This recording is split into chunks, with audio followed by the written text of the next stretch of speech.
Hi there. Well, my name is D.G. Valdron. We are at McNally Robinson's Book Superstore at the Grand Park Shopping Centre. McNally Robinson is one of Canada's last great independent bookstores.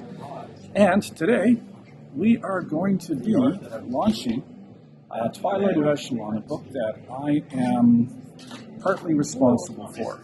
It's based on the artwork of Robert Pasternak. I'm one of the writers who's basically writing stories about the artwork. Alongside me are Laverne Kinzierski, Alex Passy, Blaise Moritz.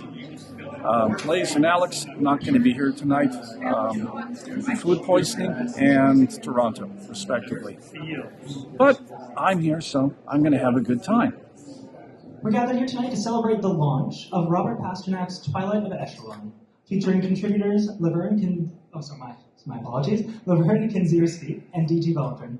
Regrettably, Alex Passy is unable to join us, but his contributions to this world weaving will certainly be acknowledged this evening.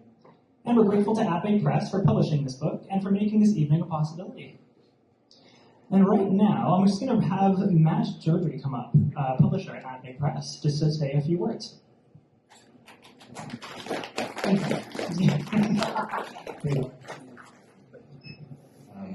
I'm just so thrilled to be able to have the opportunity to publish Robert's work and to put it out there and disseminate it into the world, just because I feel like the work is so special and that it deserves to exist. And on top of that, this time around we have 4 very wonderful authors who are involved in this journey with Robert.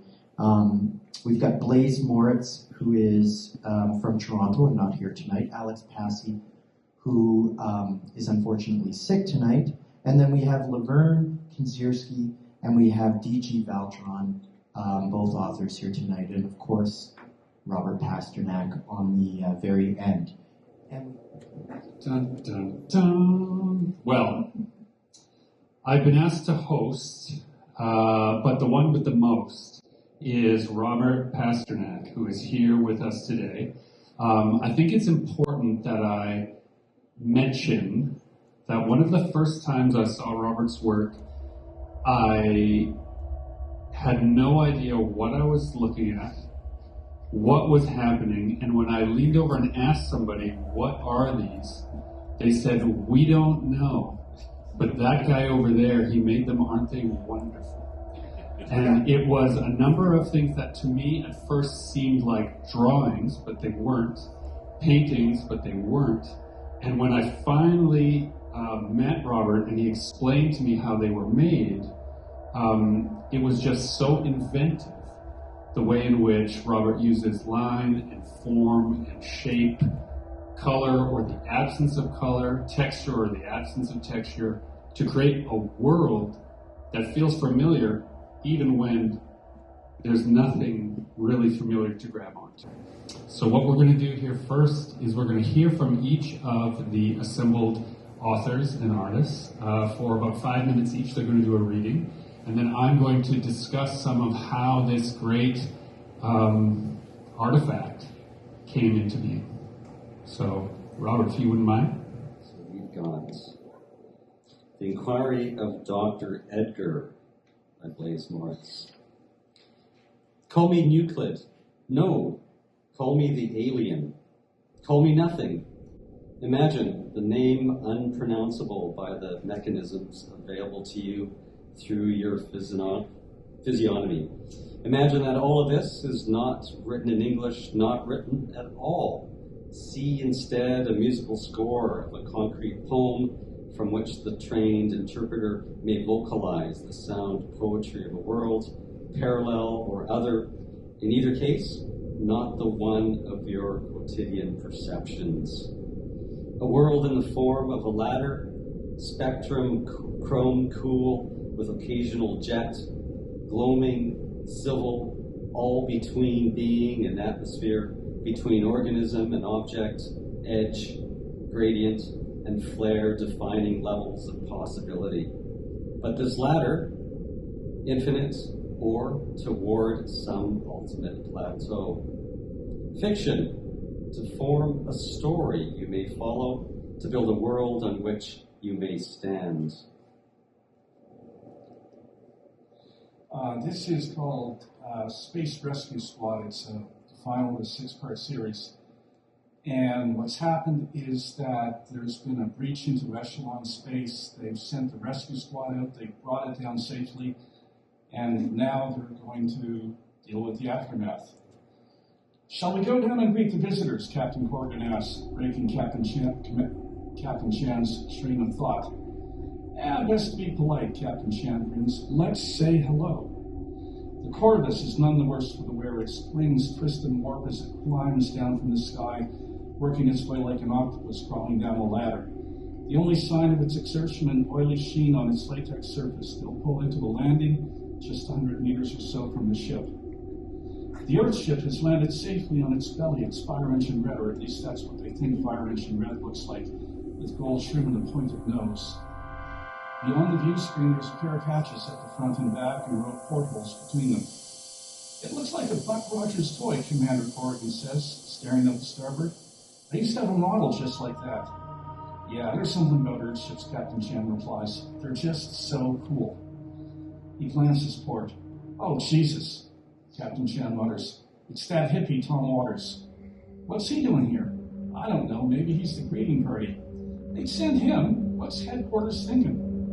Well, in that case, Captain Chan says philosophically, I'm glad we're here for an official hello. The hatch discharges and 3 of them turn. A short, plump woman, clearly the only passenger, steps out.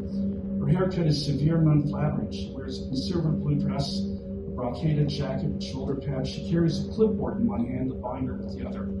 Captain Chan steps forward and salutes. Ma'am, he says, I'm Captain Chan. This is Commander Corrigan and Mr. Waters. On behalf of Mission Control and on behalf of Space Rescue Squad, welcome to Echelon. She stares at him, and he remembers he's dealing with civilians, so he sticks his hand out for her to shake.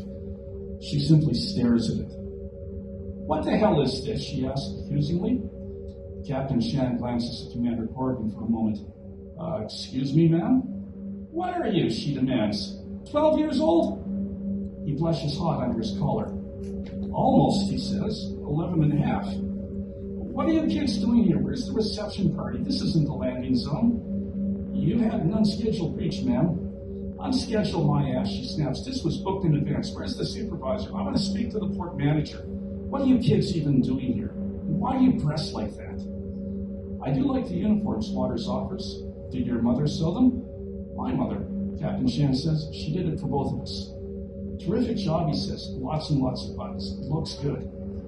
I'll tell her you said so, Captain Chan replies. His chest swells. He knew buttons were great. The more buttons, the better. He was glad he'd insisted. Well, what are children doing here? The woman complains. There aren't even supposed to be any children here. This is completely against protocol. They glance at her. So, Commander, Captain, who outranks who? Waters asks. I can never keep it straight. The boys looked at each other and shrugged. Not surprising that a civilian hippie like Waters couldn't understand. Grown-ups are always asking awkward questions like that. It's complicated, Jerry Chan evades the question, because best friends don't pull rank. Once in his studio lab, the knock activated the apparatus he had discovered to light the way to the connection with his advanced self. The bright light focused on a spot on the dark, triangular prism, causing its mirror image on the far side of the equipment. It then projected an image of his advanced self that he could observe.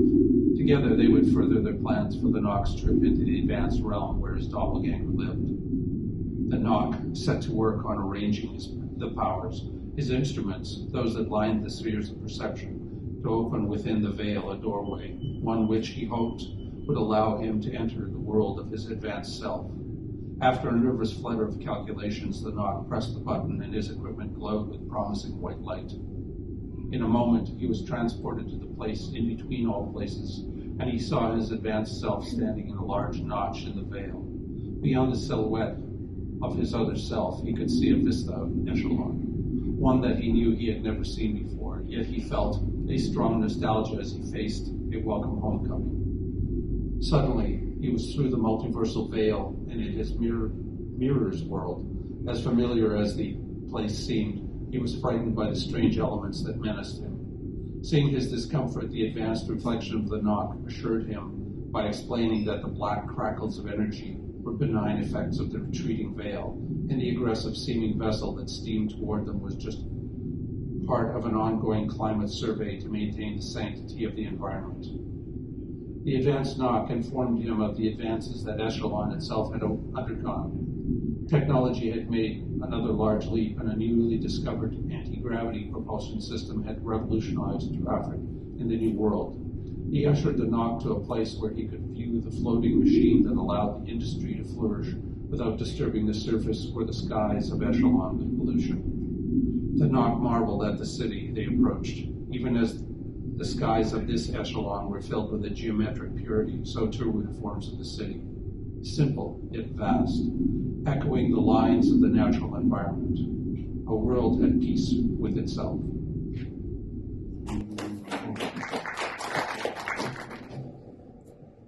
This one is entitled The Pieces of Me Were Like Lost Artifacts. Floating through time and space without tether, mere outlines of a world mankind did not yet have the capacity to envision. As singular conceptions, they were all gradually conjured into being. Pioneers of thought and art and beauty and adventure. Flagships into new frontiers. Explorers of the universe, but never truly grasping the truth beyond the superficial utility of their endeavors. They were always just pieces of me exploring myself. Okay. Robert. Mm-hmm. Beautiful stuff, right? Here is something that maybe some of you don't know about how this book was made. Robert created a whole host of imagery that then was presented to the authors, and it was their job to explore and decide its meaning without conferring with one another as they formed the stories that would come from Echelon. So then I had the idea of asking a number of writers, 4 or 5 writers, and Matt really liked that idea. So I asked Laverne, I asked Den, someone else, but that didn't quite happen, unfortunately. And so we needed another. All right, and Blaze as well was in my mind, and just sort of really asking these 3 guys, and they said yeah. And then we had needed a 4th one, and I had just finished reading Alex Passey's book Mirror's Edge, and really liked the writing. Like that was it with each of these. They were all so different writers. Well, this is what I hope the audience senses, is that each of these different versions of the story that you've heard is so completely different in voice. It takes almost 4 complete authors to equal how dense some of these images are in unpacking. So I think that speaks to that. So then I need to talk to these 2 explorers here about this. Because this is what it feels like. If you're not familiar with Robert's work, if you've been lured here by the writings of these other gentlemen and you're about to discover Robert's work, there is a whole journey to take. And I don't think it's as difficult to make sense of as you're presenting it. I believe that your work is very accessible once you learn how to see it. There's a moment where you will flip, dear listeners, through the images, and you will wonder, what am I seeing? What am I seeing? And then the codes unfold. Oh, that is a figure. That's a humanoid. And they are now on a journey. Oh, and look at what are they responding to in this world, in this place, in this time. So I want to talk to you, authors. How did you take those pictures? Well, and put them into words. Well, as you said, for me, I wasn't talking to any of the writers. I wasn't talking to Robert. I wasn't even looking at the sequence of art or the titles. For me, it was just this deep dive into just unknown territory. It was great, like working without a net completely. And I had the paintings or the, I guess I'll call them paintings of the art, up all over the walls of my apartment. I just stare at them, and I So wait, you made bootlegs of the art?